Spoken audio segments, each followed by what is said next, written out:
Thank you for joining me again today. This whole YouTube channel is about self-development. It is about waking up to the fact that this life is nothing more than our own perception of it. And the more we do the inner work, the inner healing, the better we become, the better our life becomes, the better our perspective becomes, and we start to attract things into our life that we truly want and that we truly desire. So thank you for joining me again today. I'm excited to be on this journey with you. And I wanted to kick today's video off with a story about how I received feedback a few years ago that really rocked me to my core, made me question really how I saw myself and who I was. And in that moment, I knew that I had two choices. I knew that I could either blame the external world for the feedback that I received that I felt was unwarranted, wrong, unfair, and not accurate, or I could take the feedback that I received and really look inward into how I could find it as an opportunity to grow myself and how I could become a better version of myself by looking inward. I chose to do the harder path, which was the path of inner work. I didn't defend myself. I didn't blame anybody for where I was at. I didn't lash out on anybody. I just got quiet. And it was interesting because what happened over almost the next year was really, truly something I'll be forever grateful for. I started to ask myself if my intentions were really aligned with my impact, or if I just perceived that they were. So I started to really dive deep into why I was doing the things that I was doing and really began to get curious around the why instead of just the what. I focused on healing old patterns that I have. I did a lot of work with my therapist. I did a lot of work with my friends in learning things about myself that I couldn't see. So there was a lot of vulnerability.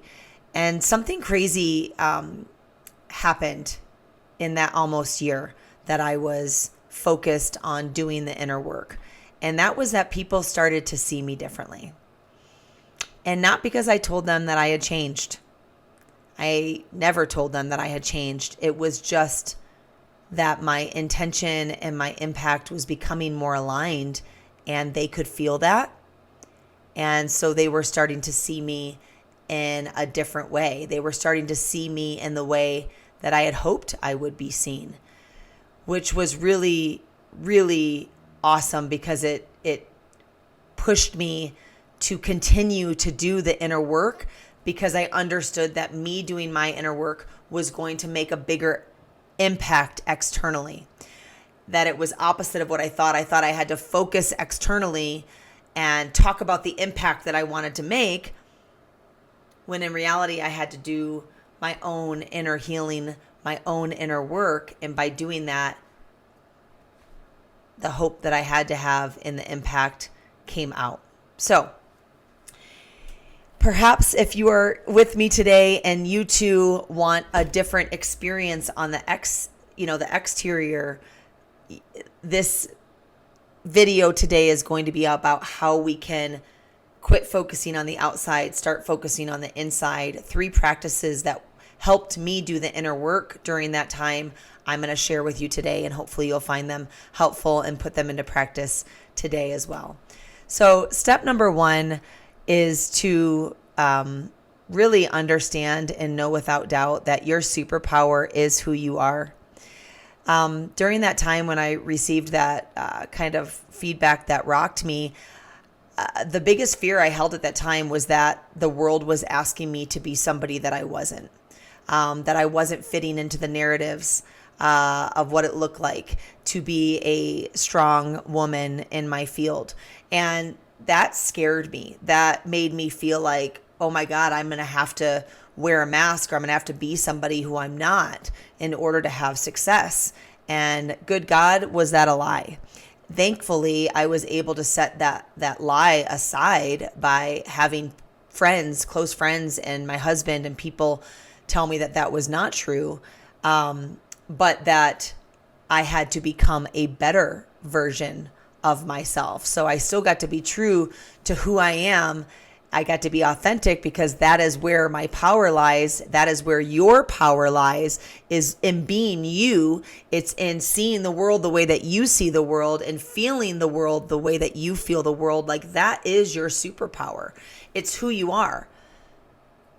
That is practice number one, is to know that on a deep level. But that also means that you can consistently become a better version of yourself. So you can be authentic, you can love right where you're at, you can appreciate where you're at, and also understand that there's somewhere better to go, that there is a better version of you that you are constantly becoming, right? So that's practice number one, and I hope that you know that without doubt, that your superpower is you. Practice number two, step number two, whatever you want to call it, is to be vulnerable with the right people. And I want to take a moment and talk about vulnerability and what it is. It wasn't until probably 7-8 years ago that I learned the difference between transparency and vulnerability. So I'm the type of girl that will tell you that I have BO. I will tell you that I filed bankruptcy over a decade ago. Like, I am a very transparent person. And through taking the Enneagram, which we've spoken about in a different episode, if you're unfamiliar, you can go to theenneagraminstitute.com to learn more about it. But as I took that test and I learned what type I was, that was the tool that helped me understand that I am really good at transparency, and I struggle deeply at vulnerability. Vulnerability is where you're truly being seen and you're risking somebody seeing you authentically, right? We all do wear masks. We all have different versions of ourselves that we shift into depending on our environment. And true vulnerability is when you're risking hurt to come your way, right? But it's also when you're able to show the deepest depths of your soul, of your heart, of who you are, what is in your mind, and you're able to share that. So to be vulnerable is actually the opposite of weakness. It takes massive courage to be vulnerable. And that is a practice that you have to have in order to do the inner work. And I say that to be vulnerable with the right people means to be vulnerable with people who are going to be safe for you, people that you trust, people that you look up to. You don't necessarily have to know them super well, but it has to be somebody that you're aspiring to maybe be like, or maybe they have a mindset that you want to have. Maybe they're taking actions that you would like to take. Those are the people that you can be vulnerable with. Maybe it's a close friend who loves you no matter what. You want to be able to be vulnerable. Why? Why is that a step that you must take in order to do the inner work? Well, it's because you can't do this by yourself. There is no bigger reason than human connection, and we are here to help each other grow. But the inner part is you're the one who has to reach out. It's not on any of your friends, your partner, your therapist. It's not on those people to reach out to you. It's on you to have the vulnerability to pick up the phone and call and say, hey, I'm really struggling today with this belief about myself, and I just wanted to share it with you. When you do that, you are inviting those people that you trust into your life to speak truth to you and to show you the parts of yourself that you may not be aware of. They can help to shine lights in the area that you might not even know you need work in. Let me just share a quick story with you about a time that I was vulnerable and how much it helped me. it was actually around that time that I had received that feedback that had really rocked my world. And so I reached out to a couple of my girlfriends. We were out one night having some appetizers, and I asked them how I made them feel, if there was anything that I did, my actions that I could, become better on. And they both smiled and laughed at me and said, Sarah, we know, or whichever one of them it was, said, I know that you would jump in front of a moving train for me. That's how much you love me. However, when we're out to eat, I'll still be talking to you and you'll be done eating and pay the bill and you'll stand up and leave, like be ready to leave. And I'm still finishing my wine or my food and in conversation. I'm not done yet, but you stand up and you're ready to leave. That might sound like such a silly thing, but that is a perfect example that my intention was not in alignment with my impact. And I would have never been aware of that unless I asked for the feedback through that vulnerability and was able to hear it from somebody that I knew loved me and somebody that I loved. And so that is why it's so important, in order to do the inner work, in order to become aware of your actions and your, aligning your impact with your, intention. You're going to need people to help you along that journey. Okay. So I know it can seem like you're bringing in the external world, and Sarah, you're talking to me about doing the inner work, but part of the inner work is inviting those you feel safe with into your inner world so they can help you become aware. And then last but not least, this one is very important. I'm sure you've heard about it before, but I cannot not share the power it has over your life. And that is, you've got to protect your environment. Who do you spend your time with? What do you listen to? What external things in this world impact your inner world? So your environment is so, so powerful. For example, probably five plus years ago, no, maybe even longer than that, probably 6+ years ago. It was before I was in leadership. So 6+ years ago, I stopped watching the news. And a lot of my friends at the time thought I was crazy. And why would you do that? That's irresponsible. Oh, let me tell you, I became a better me at the moment I stopped watching the news. I'm not here to judge whether you do or you don't. I just want to share the story that for me, I had to check in with how I felt after listening to the news.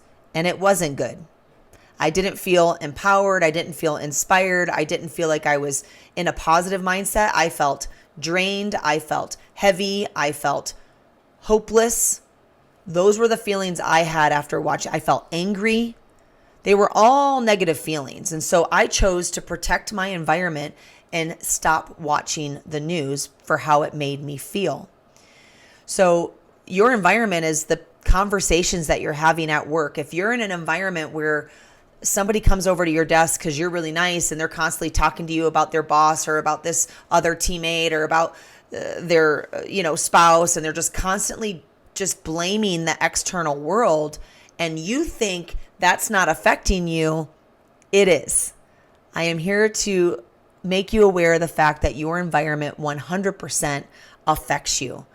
The information that you take in within your mind, it affects you. Remember our last episode, we talked about our subconscious mind and how it's always working to make our beliefs a reality.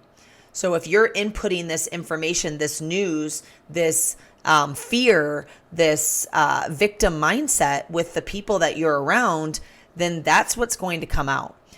But you have a choice in your environment.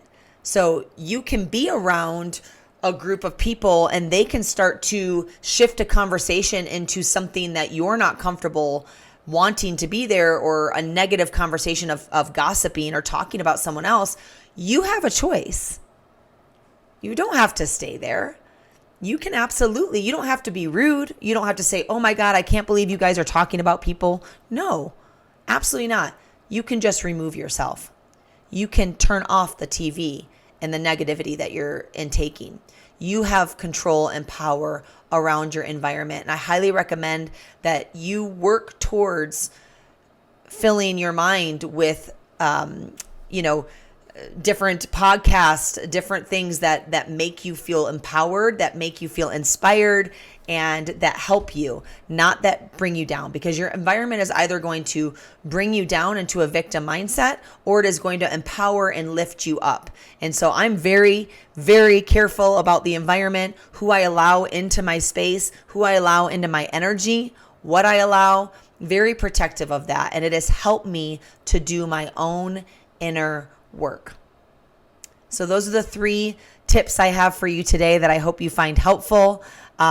Number 1 is to know without doubt that your superpower is who you are authentically, and that you can become a better version of yourself. You're doing it right now by being where you're supposed to be with me on this journey, watching this video. So you're already doing that. And then number 2, have the courage to be vulnerable. Have the courage to be seen, whatever that is in your heart, in your soul, in your mind, to share those feelings and thoughts in a safe environment, whether that be with a therapist, whether that be with a friend.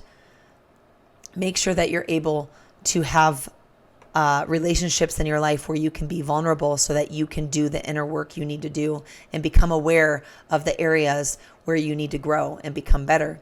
And then number 3, last but not least, protect your environment, choose your environment, make sure that you are somewhere where you can become a better version of yourself, and surrounded by people who are empowering, allowing, and cheering you on versus holding you back.